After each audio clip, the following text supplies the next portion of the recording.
Good evening. I'm C. Roland Cook, and I want to tell you about a very important new book. The book is titled Sex, Sin, and Science, and subtitled What Evolution Says About Religion and Desire. Why is this book so important? Because for hundreds of years, Christians have been promoting their views on sexual matters, and for the most part, these views have been very negative. Sex is usually associated with sin, evil, and the devil. Because of Christian beliefs and teachings, people have come to view sex as far more dangerous to the individual and threatening to society than it really is. Now it's time for people to learn the truth. Christianity teaches that people are born into sin, and that only through the Christian religion can people achieve a happy afterlife in heaven. Those who are not Christian will surely end up in hell when they die. But to sell this message, they have to make people actually feel like guilty sinners who deserve to go to hell unless saved by the Christian religion. This is why Christianity is always emphasizing negative emotions such as shame and guilt. We should all feel guilty just for having been born sinful human beings. Sexual desire and sexual behavior are especially likely to bring on these sorts of negative feelings. It's very common for people to feel shame and embarrassment over sexual issues. To Christian philosophers, this is proof of man's sinfulness. The reason that people feel sexual shame is because sex is sinful. Sexual desire is inspired by the devil, and sexual shame is God's way of punishing people for engaging in such evil. Virtually all adults have these feelings, which shows that sin is universal. It affects everyone.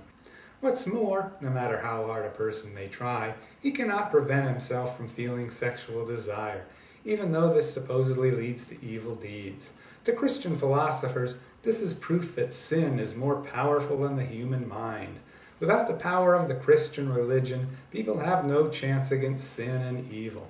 This is the ancient Christian point of view, but today it's possible to take a natural or evolutionary point of view. In nature, sexual reproduction is a very competitive process. For all animals, including humans, mating is not as easy as just copulate any time you feel like it.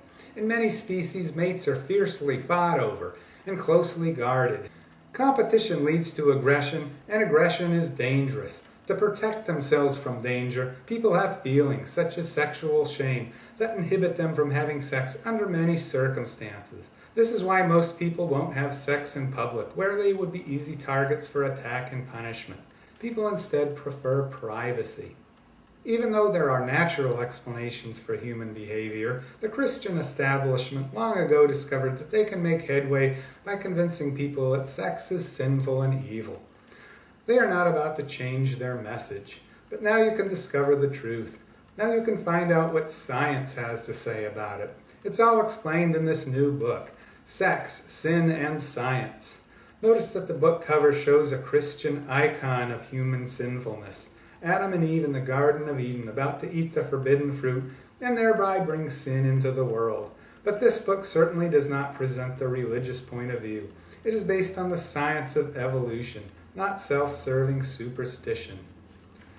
Now you can learn the real reason why people feel sexual desire and sexual shame. It has nothing to do with devils or evil. The book also contains evolutionary explanations for many other aspects of human behavior. For example, sociability and morality are covered. Of course, people are not always so social or so moral. Sometimes there is war, fighting, and crime.